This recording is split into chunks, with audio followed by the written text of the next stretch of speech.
Before we begin,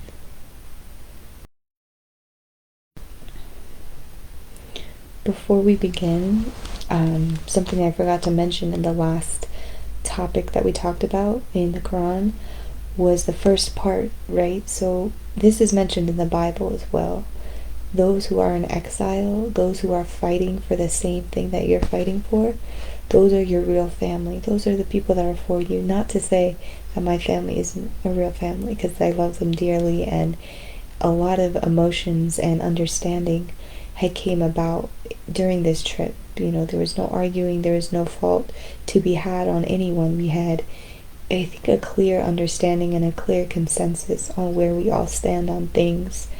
Things have been rocky and unsolid in the past, but now I think we're finally starting to connect on a level that I've been so earnestly trying to get to, but not knowing how to get to it. Telling you the answers in studying, right? Studying these texts, learning about yourself and such, building that relationship with the Lord. So, yes, but those who are struggling, those who are in exile, right? The people outside of the United States, those are the people that are really for the faith. Not to say that the people in this nation aren't for the faith. We just happen to be a nation that is so heavily distracted and so heavily misguided, if I may add, and also inundated with current things that really don't hold a lot of level of importance. So this is what I'm going to be talking about this evening, and we're going to kind of get into the nitty-gritty. But my recommendation for this reading for you guys is to just let your mind wander and take it however you want these words to flow over you. Take it however you want to take it and how it applies for you. Because when I'm reading it, I'm applying it to me and my life, which can be relevant to you, the way that I'm viewing things, but it's very important to see things from your perception.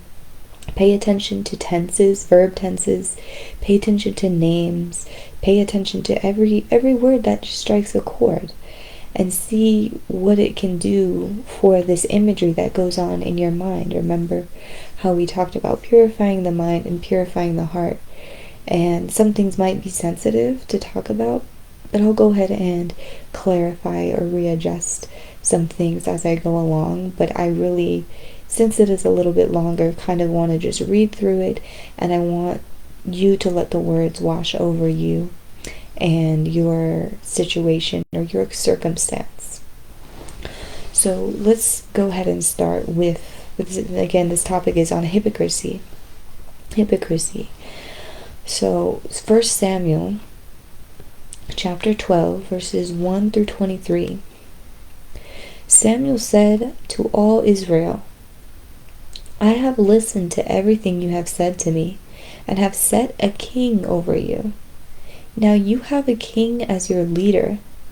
As for me, I am old and gray, and my sons are here with you.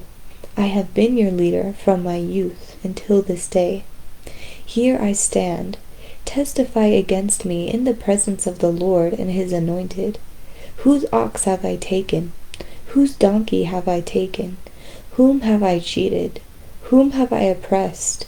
From whose hand have I accepted a bribe to make me shut my eyes? If I have done any of these things, I will make it right. You have not cheated or oppressed us, they replied. You have not taken anything from anyone's hand. Samuel said to them, The Lord is my witness against you, and also his anointed is witness this day, that you have not found anything in my hand. He is witness, they said. Then Samuel said to the people, It is the Lord who appointed Moses and Aaron and brought your ancestors out of Egypt. Now then, stand here, because I am going to confront you with evidence before the Lord as to all the righteous acts performed by the Lord for you and your ancestors. After Jacob entered Egypt, they cried out to the Lord for help, and the Lord sent Moses and Aaron, who brought your ancestors out of Egypt and settled them in this place. But they forgot the Lord their God, so he sold them into the hands of Sisera, the commander of the army of Hazor, into the hands of the Philistines and the king of Moab, who fought against them. They cried out to the Lord and said, We have sinned, we have forsaken the Lord, and served Baals and Ashereths. But now deliver us from the hands of our enemies, and we will serve you. Then the Lord sent Jerubbaal, Barak, Jephthah, and Samuel, and he delivered you from the hands of your enemies all around you, so that you lived in safety. But when you saw that Nahash, king of the Ammonites, was moving against you, you said to me, No, we want a king to rule over us, even though the Lord your God was your king. Now, here is the king you have chosen, the one you had asked for. See, the Lord has sent a king over you. If you fear the Lord and serve and obey him, and do not rebel against his commands, and if both you and the king who reigns over you,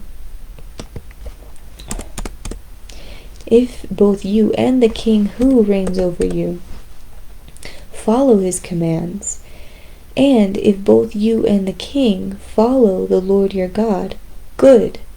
But if you do not obey the Lord, and if you rebel against his commands, his hand will be against you, as it was against your ancestors. Now then, stand still and see the great thing the Lord is about to do before your eyes. Is it not wheat harvest now? I will call on the Lord to send thunder and rain. And now you will realize what an evil thing you did in the eyes of the Lord when you asked for a king. Then Samuel called on the Lord, and that same day the Lord sent thunder and rain. And in that same day so all the people stood in awe of the Lord and of Samuel. The people all said to Samuel, Pray to the Lord your God for your servants, so that we will not die. We have added to all our other sins the evil of asking for a king. Do not be afraid, Samuel replied. You have done all this evil. You do not turn away from the Lord, but serve the Lord with all your heart. Do not turn away after useless idols. They can do you no good, nor can they rescue you, because they are useless. For the sake of his great name, the Lord will not reject his people, because the Lord was pleased to make you his own. As for me, for a bit from me that I should stay in against the Lord by typo in the last line. I have to go fix that. And I will teach you the way that is good and right. Samuel 1:12. Look at that, I'm on the page. The backbone is creased. It says, As for me, far be it from me. Far be it. I'll read that last line again.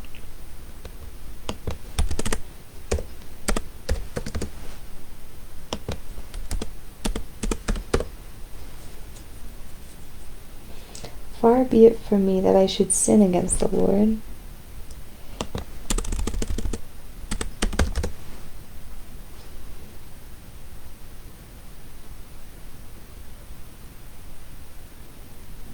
By failing to pray for you. Okay, so that last line in this section is, As for me, far be it from me that I should sin against the Lord by failing to pray for you, and I will teach you the way that is good and right. So very, very great depiction here of kingship. What is kingship? So before there were kings, there were tribes, and there were elders of the tribes. But the tribes have gotten so large that they turned into, in fact, small towns. And then the towns grew, and of course there was arguments even in between tribes, right? So once the townships really have gotten large enough, they were demanding a king.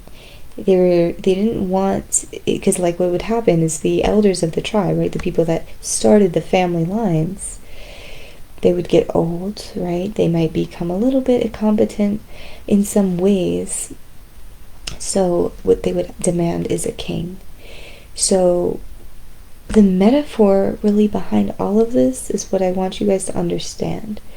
So because these people, because everyone in this land of ancient Israel, which was in that time where present day LA is, right? Present day California. Anyways, that's a sidebar that I spoke about before. They were demanding a king. They were demanding a king, and they sent these kings. Some kings are good, some kings are bad. We have corrupt leaders, and we have good leaders, right? Just like our presidents or dictatorships or whatever. You know what I'm trying to say. So he's saying this was really not a smart move of these tribes to go ahead and demand a king, because you're going beyond a natural hierarchy, and you're seeking out something from outside of you. Even if it's somebody within the tribe, it is not necessarily a effective way to go about a natural hierarchy. So I don't want to say that they put kind of a curse upon almost the entire world by doing this, but this is what Samuel is hearkening on. He's like, by doing this, you're kind of just messing everything up for all the years to come, because you're demanding a king, and then from that moment on, there has always been this leadership, whether it's a president, parts of the government. There's always been kind of this outside leadership that comes in and controls pretty much everything. So Samuel's saying, he's like, listen, like, I was great to you guys. I was a great leader, being a part of the family and everything like that. So I didn't steal from you guys. I didn't cheat you guys. I took care of you guys. So do not come at me. But all this drama has happened, and now they want a king. They want a different king. They want somebody different. Of course, time has gone on, right? And they had good kings and they had bad kings. There's a hidden message within this, which something that I just want to say to help reveal this hidden message is, notice how both the Quran and the Bible, they don't talk about the devil, right? Lucifer is mentioned as like a very, very distant historical being, figure, right? He was an angel of the highest ranks that thought he could, do better than God, right? Of course, that is just not possible, okay? It's just not feasible in the way that things were set up. So hence why he was commanded to rule a separate area, and some may even equate that area to being that of the earth, which is just not necessarily the case spiritually. It's just kind of impossible, I would say. Like, the earth, yes, is bad, it's corrupt, we have evil in the world, right? But it's just not really like a thing, right? This is not hell. I will guarantee you that it's not. So Lucifer was technically almost not given a promotion. He was definitely demoted. Definitely demoted. But he was given the right to go ahead and be a king over a different realm, right? So essentially, this is kind of what this text is metaphoring. He's like, you're demanding a king. You're demanding a king to rule nations, tribes, townships, cities. You're demanding somebody to rule over that. And with that, you're kind of instilling hellish conditions because you have that outside control. It's just, again, might I add, unnatural.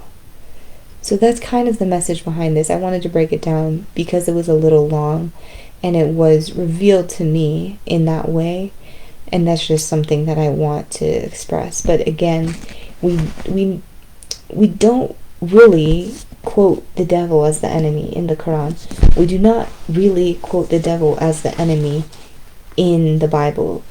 The enemy are these people that are holding this false power, this power that doesn't really belong to them. Like I said, there are good things, there are good kings, and there are bad kings, there are good leaders, there are bad leaders. But it's just something that we want to try and express to you, that the evil that we are trying to fight sometimes is not always outside of ourselves. Something very important to remember. Like, as far as when I say yourself, I mean kind of the human race, right? Because we are only really concerning ourselves with humans. Yes, the jinn exist. Yes, the demons in the Quran. The jinn or the demons are not really mentioned in the Bible, and there's a reason for that, because there is a level of insignificance to them, and their roles are very integrated, I would say, to the interworkings of this world. So you want to say that you're fighting demons and all of this stuff, but the demons are not what you think. There is a demon that is really, really good at math. There is a demon that brought all the sciences into the world. There is a demon that brought philosophy. So these demons are just really knowledge things, right? Knowledge beings, entities that have brought different revelations to the world. So again, I don't want to say like evil is not bad, but I just want to take note on how much we've been reading this and how much we've been reading this, and we haven't heard about the devil or demons one time. We hear about you guys.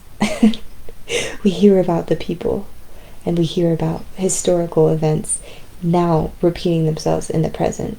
And the problem is always this sin, which we will talk about, how sin is a result of a circumstance. Sin isn't really sin itself. Sin is a result of a circumstance and or action. It can go both ways, and I will discuss that once we go over this next one. I have a feeling I'm going to be on here a little bit longer.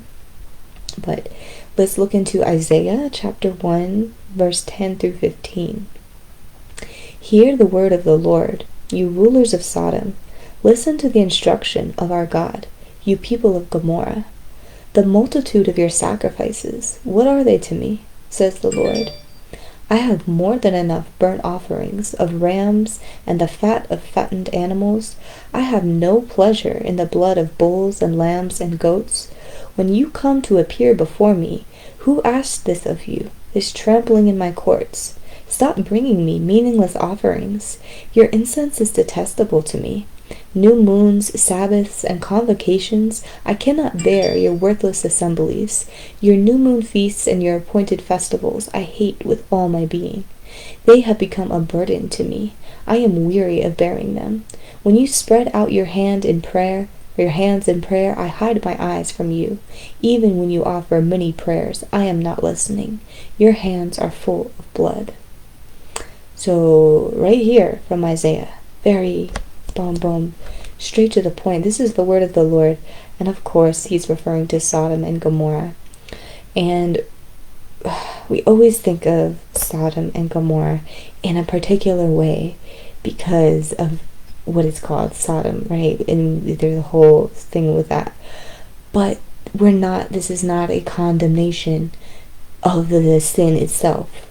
As I had spoken before, the sin is a result of an action, or better in this context, sin is a result of a circumstance. So God actually brought the acts of free sexuality, homosexuality, if you would be, freedom in that choice, right? God went ahead and presented it to the world and said, you can make your decisions as they are. But it was a result because there was injustice. I wrote it down so I remember. Sorry. That sexual immorality, not to be coy, but it was a result of injustice, greed, and neglect, which were the larger issues that was taking place in Sodom and Gomorrah, right? So it was actually the larger issues of these things that we experience very heavily today, might I add.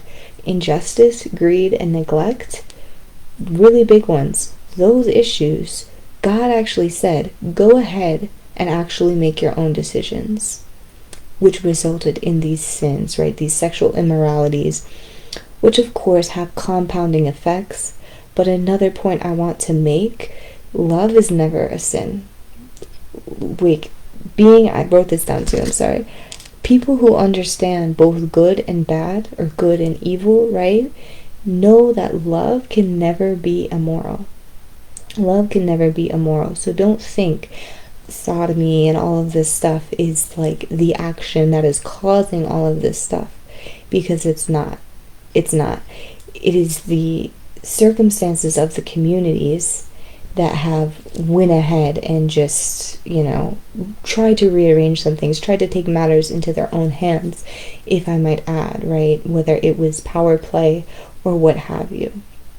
But as we see here, the Lord was absolutely sickened, right? Because the people were trying, but it was the wrong people that were trying, right? He was receiving sacrifices, right? Animal sacrifices, which thankfully we don't have to do anymore because God had sacrificed himself, but we do eat meat, in fact. So they're offering animal sacrifices.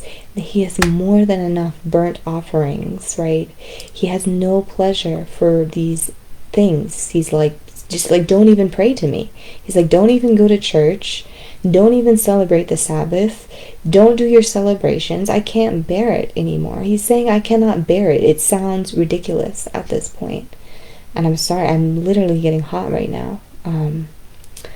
Because he uses some very strong words that become a burden. And he uses the HATE word. It's becoming a burden. He's becoming weary. He hides his eyes and he just does not listen. He just tunes it out. Because why? Their hands are full of blood. But it says here, to be admonishing, your hands are full of blood. I digress. So yeah, I sugarcoated that one a little bit, but just know that there is intolerance going on. There's intolerance, and it's not for these condemning sins, right? The result of these circumstances. It is the circumstances themselves that we are sick of, which is the injustice and the neglect that has been taking place, and might I add, the greed. And I didn't mention this in the last one, but I'm going to go back. Do not turn away after these useless idols. They can do you no good, nor can they rescue you, because they are useless. So these people that we look up to, I know, honestly, if you're watching this, you're not big into celebrities or anything like that, right? But these people that have amassed so much, right? Have amassed so much, they are literally useless. And they are, in fact, idols. They're almost, dare I say, not real. Like, we have a term floating around in the, the internets. It's like a Gen Z kind of gamer term called NPC.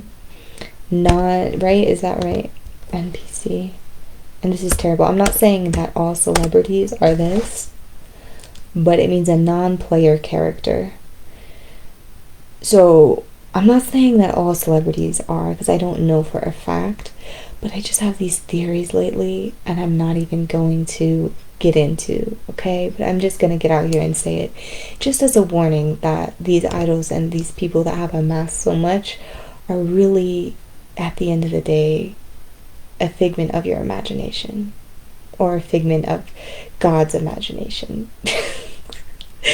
Oh my goodness, which is a terrible thing to say because they're people, right? But I will get into this later if I ever say it again, if I don't delete this video for the NPCs to come after me. But let's go on. He's sick of LA, basically. No, I'm just kidding. He's very tired of everything. It's very tired. Okay. Zechariah chapter 7. And I'm not even trying to sound like cocky or anything, you guys. Please don't take offense. I'm just, feeling some type of way because I feel some type of way inside. It's just sometimes I feel bad about myself, so I need to take it out on others. So let's go to Zechariah chapter 7, verses 2 through 14. The people of Bethel had sent Sharezer and Regem-melech together with their men to entreat the Lord by asking the priests of the house of the Lord Almighty and the prophets, "Should I mourn and fast in the 5th month as I have done for so many years?" Then the word of the Lord Almighty came to me.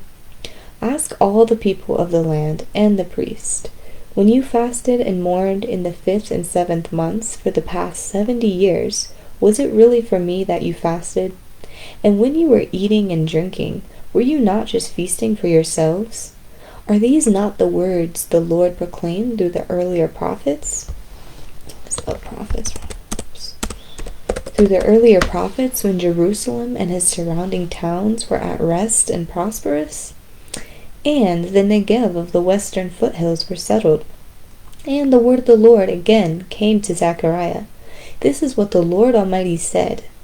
Administer true justice. Show mercy and compassion to one another. Do not oppress the widow or the fatherless, the foreigner or the poor. Do not plot evil against each other." But they refused to pay attention. Stubbornly they turned their backs and covered their ears. They made their hearts as hard as flint, and would not listen to the law or the words of the Lord Almighty, and had sent by his Spirit through the earlier prophets. So the Lord Almighty was very angry. When I called, they did not listen. So when they called, I would not listen, says the Lord Almighty. I scattered them with a whirlwind among all the nations where they were strangers. The land they left behind them was so desolate that no one traveled through it. This is how they made the pleasant land desolate. Okay, so we kind of went through a lot of different things there. But I was supposed to check one thing. Because like I said, the months and the days have just been blurring together. And if I'm being quite honest, it's been quite difficult for me to keep track of everything. Wow.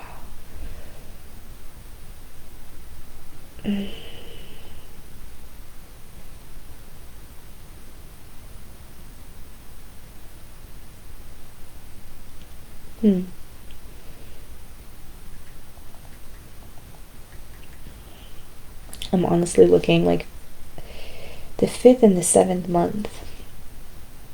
January, February, March. Okay. Whew. I was just making sure because it says that fasting during the 5th and the 7th month, so that was last month, and I guess May, right?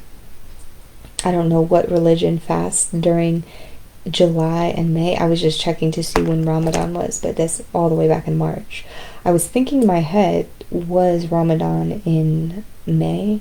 Because it almost feels like it was that long ago. But no, it is not in fact. So I don't know exactly what the Lord is referring to. This fasting is something that obviously had taken place in the very, very, very, very early past. So this tells me that this time frame here, especially with this last bit where he says, I scattered them with a whirlwind among all the nations where they were strangers. The land that they had left behind them was so desolate that no one traveled through it. So what this represents to me here is, remember when I was talking about how Pangea, right? How every continent on the earth was one landmass? This was possibly around this time. There probably was a bit of separation, here and there. But the continents themselves were much closer together towards the center. And as I have spoken before, the Garden of Eden that was historically was now, which is now somewhere, right, was present-day Florida. Was in present-day Florida, Florida. And Jerusalem was in like California region. And it says here, Negev and the western foothills, right? But he's saying here, I scattered them. He's very angry. right? We had meteors and stuff like that, but most importantly to the flood. A bunch of stuff caused this landmass, different earthquakes and things like that, tectonic plate movements, all this stuff have caused the land masses to spread apart over time. So that's what it's saying here. I scattered them with a whirlwind among all the nations. So everybody became separated. Everybody became separated. Some people stayed over here, some people stayed over here. We migrated, immigrated, all sorts of ways. And it says the land that they left behind was so desolate, no one traveled through it. So we can think about like the Sahara Desert and a lot of the Middle East area, how so much outstretch of land, desolate, right? Desolate, and not a lot of people could travel through that, especially in the heat. So of course they settled other places, some crossed seas, all of this type of thing. So just to kind of put you back into the setting of the time and actually how long ago this was. Yeah, so still very early on in the Old Testament. So that's just something to kind of recall and remember.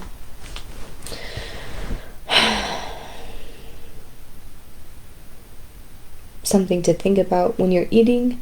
Do not eat for you. Just do not eat for you anymore. You have no benefit saying thank you, Lord, for this food for me. What I always say, just a word of advice, mashallah bismillah. Mashallah bismillah in my head. I don't have to say it out loud. But mashallah means God has willed it. So God has willed this food. God has willed this meal, right? And then bismillah is in the name of Allah. So I guess you can say bismillah, mashallah, but I say it the other way around. It's an invocation by Muslims at the beginning of any undertaking. So you can say bismillah really for anything. It just means doing this in the name of the Lord. So I recommend before every meal, at the very least, if you're not praying 5-6 times a day, to remind yourself of the Lord. Before every meal, every time you sit down to drink something or eat something, mashallah bismillah or bismillah mashallah, that really just says this is the will of God, that I have this food in front of me, and God will do what he does with it. God is with me in this undertaking, because we know that the sacredness of energy is more than us. We know how energy travels. It can be very, very a useful tool for you to really. It's not even about giving thanks. It's being, I guess, yes, thank you, Lord. But God has willed that meal for you, right? But is it for you? Is it for you, or is it for something greater? Are we eating for a reason? Were you just not feasting for yourselves? Is it really for you? That's what he's asking right here. And when you are eating and drinking, were you not feasting for yourselves? Were you not? I think I'm keeping somebody awake.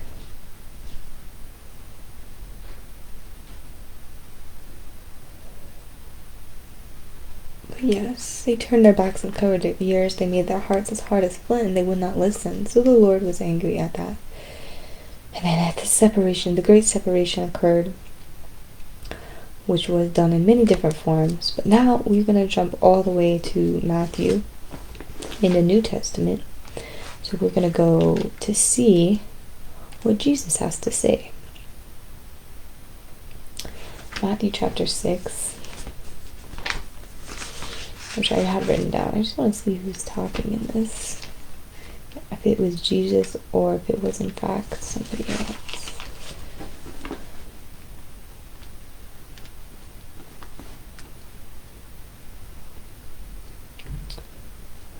Mashallah, bismillah. Okay.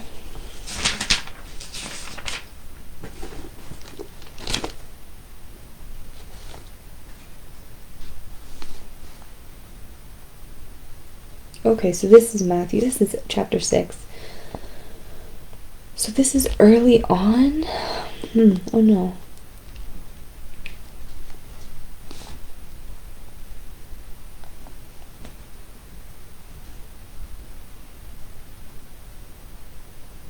Yeah, these are Jesus' words. I was just trying to figure out like where exactly, but it has the quotes around him, so we know that he said this. Okay, this is something that we've also talked about many times, but it's good to just really hammer it in. More so for me, I take the most heed to this. But let's go ahead and read it out, okay? Be careful not to practice your righteousness in front of others to be seen by them. If you do, you will have no reward from your Father in heaven. So I know I just told you like a secret that I do, right?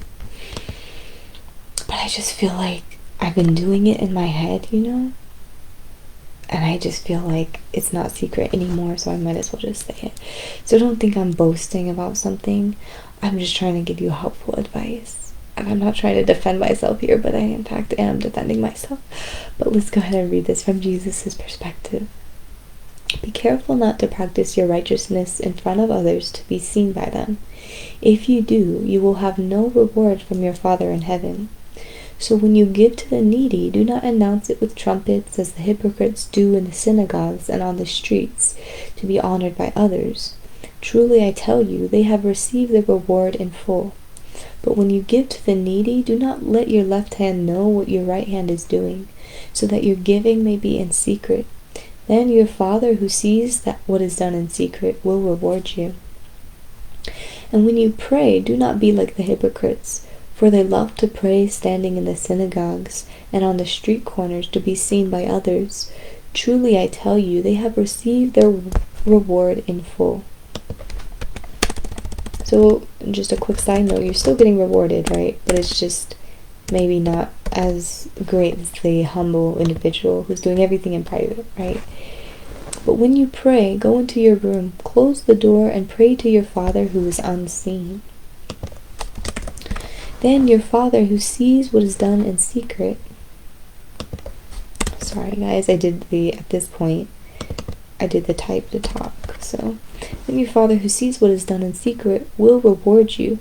And when you pray, do not keep babbling like the pagans, for they think they will be heard because of their many words. Do not be like them, for your Father knows what you need before you ask him.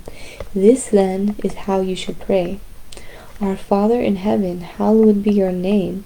Your kingdom come, your will be done, on earth as it is in heaven. Give us today our daily bread, and forgive us our debts, as we have forgiven our debtors, as we also have forgiven our debtors. And lead us not into temptation, but deliver us from the evil one.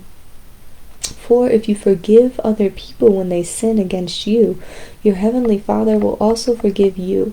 But if you do not forgive others for their sins, your Father will not forgive your sins. So Jesus puts this very plainly and very simply. Very, very simple. He's just like, listen, like these guys are doing it one way, but you're going to do it a different way. You're going to do it the way that it should be done.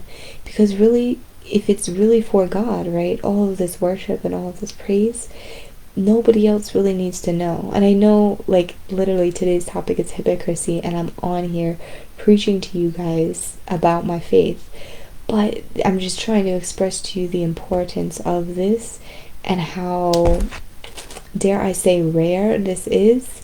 Maybe it's just because I don't know, or because I don't see it, right? Maybe that's how it should be.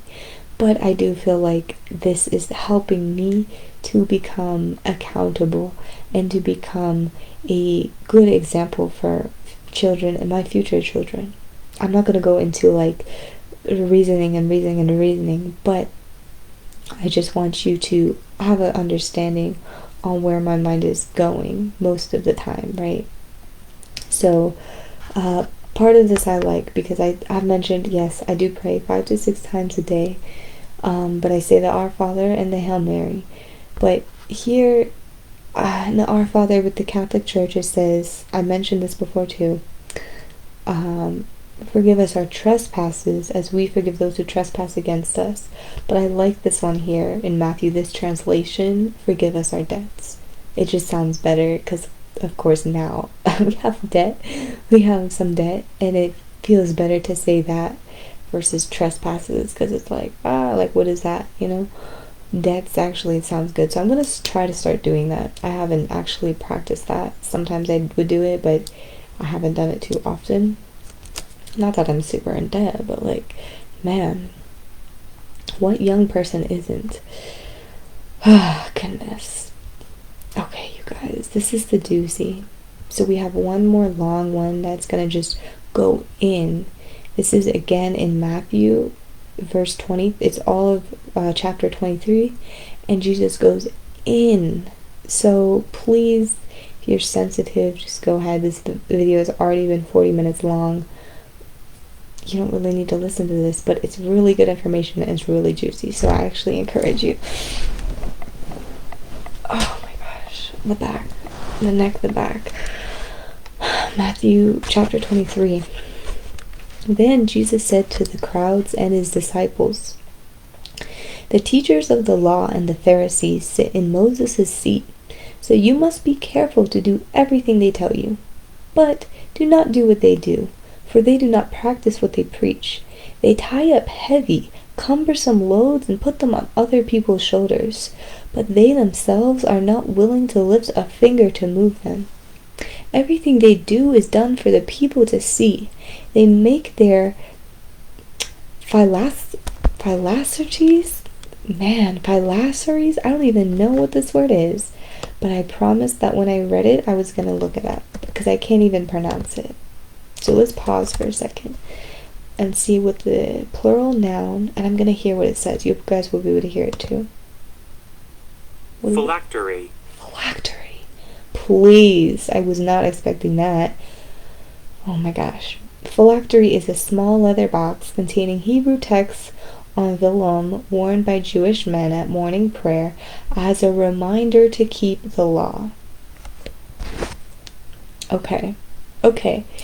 A small leather box with text inside, Hebrew text, aka the Torah, the Old Testament, worn by Jewish men at morning prayer as a reminder to keep the law. Okay, so we know what that is. Phylactery.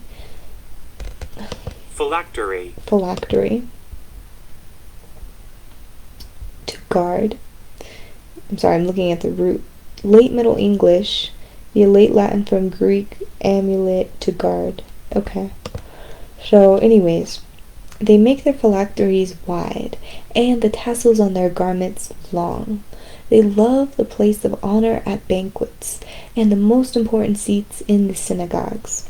They love to be greeted with respect in the marketplaces and to be called rabbi by others. But you are not to be called rabbi, for you have one teacher, and you are all brothers.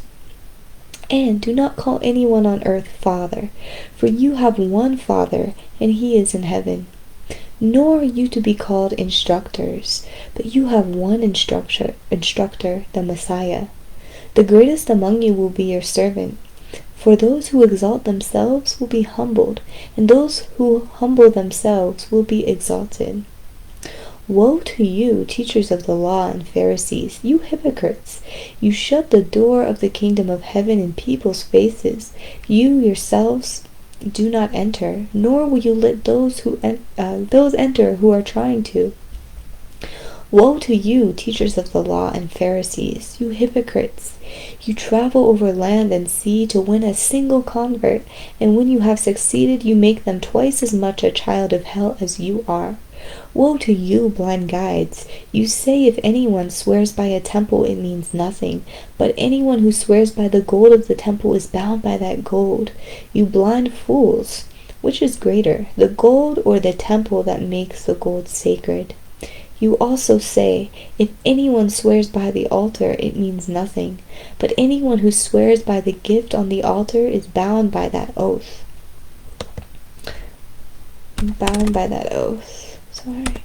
Oath. You blind man, which is greater, the gift or the altar that makes the gift sacred? Therefore, anyone who swears by the altar swears by it and everything on it, and anyone who swears by the temple swears by it and by the one who dwells in it, and anyone who swears by heaven swears by God's throne and the one who sits on it. Woe to you, teachers of the law and Pharisees, you hypocrites! You give a tenth of your spices, mint, dill, and cumin, but you have neglected the more important matters of the law: justice, mercy, and faithfulness. You should have practiced the latter without neglecting the former. You blind guides! You strain out a gnat but swallow a camel. Woe to you, teachers of the law and Pharisees, you hypocrites! You clean the outside of a cup and dish, but inside they are full of greed and self-indulgence. Blind Pharisee, first clean the inside of the cup and dish, then the outside will also be clean. Woe to you, teachers of the law and Pharisees, you hypocrite! You are like whitewashed tombs, who look beautiful on the outside, but on the inside are full of bones of the dead and everything unclean. In the same way, on the outside you appear to people as righteous, but on the inside you are full of hypocrisy and wickedness. Woe to you, teachers of the law and Pharisees, you hypocrite! You build tombs for the prophets and decorate the graves of the righteous. And you say, if we have lived in the days of our ancestors, we would not have taken part with them in shedding the blood of the prophets. So you testify against yourself that you are descendants of those who murdered the prophets. So go ahead then, complete what your ancestors started. You snakes, you brood of vipers, how you escaped being condemned to hell. Therefore I am sending you the prophets and sages and teachers. Some of them you will kill and crucify, others you will flog in your synagogues and pursue them from town to town. And so upon you will come all of the righteous blood that has been shed on earth, from the blood of the righteous Abel to the blood Zechariah son of Bechariah, whom you murdered between the temple and the altar. Truly I tell you, all of this will come on this generation. Jerusalem, Jerusalem, you will kill the prophets and stone those sent to you. How often have I longed to gather your children together, as a hen gathers her chicks under her wings, and you are not willing. Look, your house is left to you desolate. For I tell you, you will not see me again until you say, Blessed is he who comes in the name of the Lord. Wonderful. Really intense, you guys. I told you that he does not put it lightly. He does not put it lightly. Right here, he calls out, we shouldn't even be calling our priests father. We should not be even calling our rabbis rabbis. Because you have one teacher and one father. Why are we calling these men, teacher and father, whatever, yes, daddy, whatever. Listen, it's not good. It's not good. We have one father, and we really only need, what I was saying earlier, where is your attention? Where is your focus? We really only need your attention on one God, right? One Father. One Father. That is it. One man. We're not asking for us to look up to anybody else. No government, no presidents, no nothing. No kings. We're not asking you to look to anyone else but one man. And to respect the people that are sent by him. I guess that can get a little convoluted, but prophets, sages, right? Smart people. Smart people. Smart people. Not to say that these rabbis weren't smart. And Jesus is talking to a very specific group of people, if you could go ahead and pinpoint who exactly he's speaking to. Right? He's not talking about all priests. He's not talking to all rabbis. But he's talking to a very specific group of people, which I think, if you guys have lived on this earth long enough, we know all of the drama with the Roman Catholic Church and their issues. We know a lot of the drama with the Jewish faith and their issues. Trauma, generational trauma that we are done with. This is what this is all about, this hypocrisy, right? We're done with it. Completely. Completely. So we can go ahead and bury this behind us. Put it behind us. Bury it somewhere that's not here. Black hole somewhere. Put it away. Suck it dry. Goodbye. I digress, you guys. I'm getting a little anxious.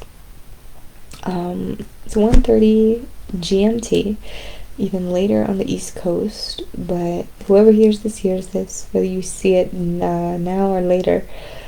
But I'm going to go over one more message for you tonight, and I will definitely be winding down for the night. So, James chapter 1, verses 22 to 27. Do not merely listen to the word and so deceive yourselves. Do what it says.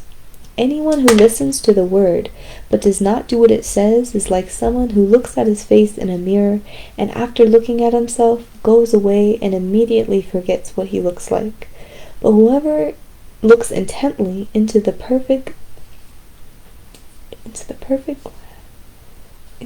oh goodness, let me look. Typos. You know, I'm not proofreading these, or proofreading. I read and I write, and I don't look back usually, unless it's typed to talk, because James is always hiding from me. Goodness. Ding ding ding. Sorry guys, thanks for sticking around to this lovely show this evening. It's great TV time. James chapter 1. Chapter 1.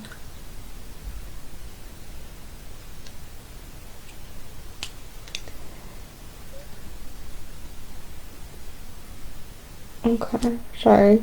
I'm just thinking about everything. Okay, anyone who listens to the word but doesn't listen and after letting himself goes away and immediately forgets what he looks like. Okay, but whoever 25. But whoever looks intently into the perfect law that gives freedom. Why, that's a perfect glad. That gives freedom.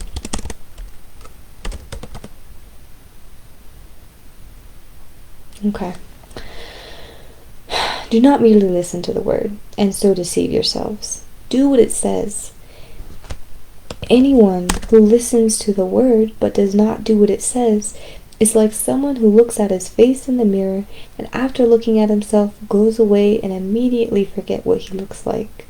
But whoever looks intently into the perfect law that gives freedom and continues in it, not forgetting what they have heard, but doing it, they will be blessed in what they do. They will be blessed in what they do. Those who consider themselves religious and you do not keep a tight rein on your tongues deceive themselves, and their religion is worthless. Religion that God our Father accepts as pure and faultless is this: to look after orphans and widows in their distress, and to keep oneself from being polluted by the world. Wow. So it is said here in this holy text, you guys, that there is really like no such thing as religion. It literally just said it here. Like, religion is a construct that men made up. Women didn't make it up. I'll tell you that right now. Women did not make religion up. Religion is a way to figure out what to do with the knowledge that we're given. We're not saying it's a bad thing. But he's saying right here, the religion that God our Father accepts as pure and faultless is this: to look after orphans and widows in their distress, and to keep oneself from being polluted by the world.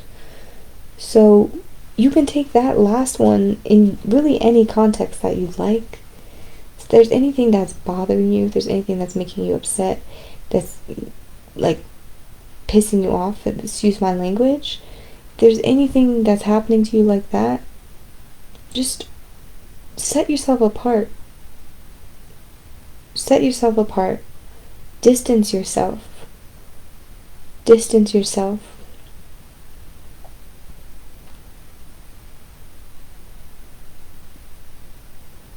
Restrain yourself. For some of you. Some of you, self-restraint is really, really important. Self-restraint. For me as well. But yes, of course, the last part, I'm admonished. Because I would say I do not have a tight ring on my tongue. I don't have a tight ring on my tongue. And I'm not reading these texts to deceive myself or to confuse myself even more or to amass more knowledge. I'm really not. I'm really just trying to connect and hear what it has to say. Because I grew up, as I've mentioned before, Christian schooling, Catholic schooling, non-denominational schooling, Lasallian schooling, and have kind of accumulated a certain level of morality that I wouldn't say is necessarily moral.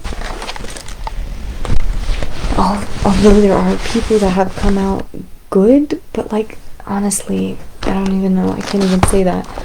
But I have never read, okay, I'm admitting this to you, went to all the schooling, right?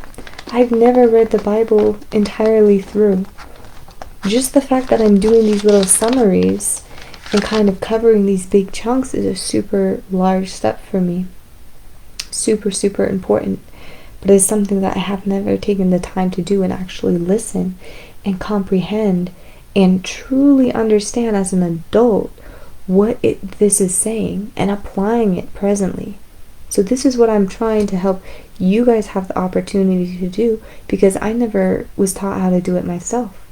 And I'm honestly saying, thank goodness for churches that have inspired this. Thank goodness for churches that inspire reading text outside of church, right? Outside of your faith. Thank goodness for the person who gifted me this Bible at the time where I really needed it most.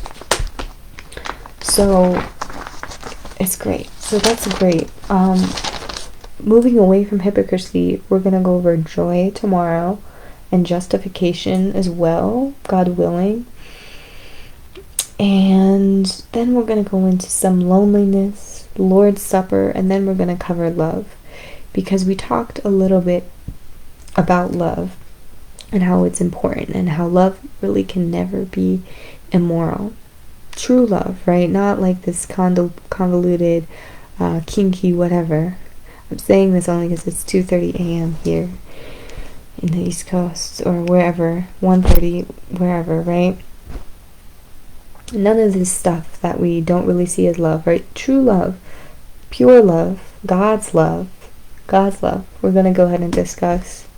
Then, perfect, we're going to go into marriage. And notice how these are all in alphabetical order, but the words chosen are pretty spot on, I think. We're going to go into marriage, then into peace. We're going to go into poor, which I'm sure we know what is coming with that one.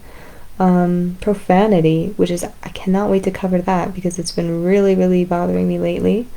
Reconciliation, repentance, resurrection, revenge. Reward, salvation, sanctification, stewardship, suffering, and unity. And then the 30 days of Jesus. So I know you can see that I have my work cut out for me.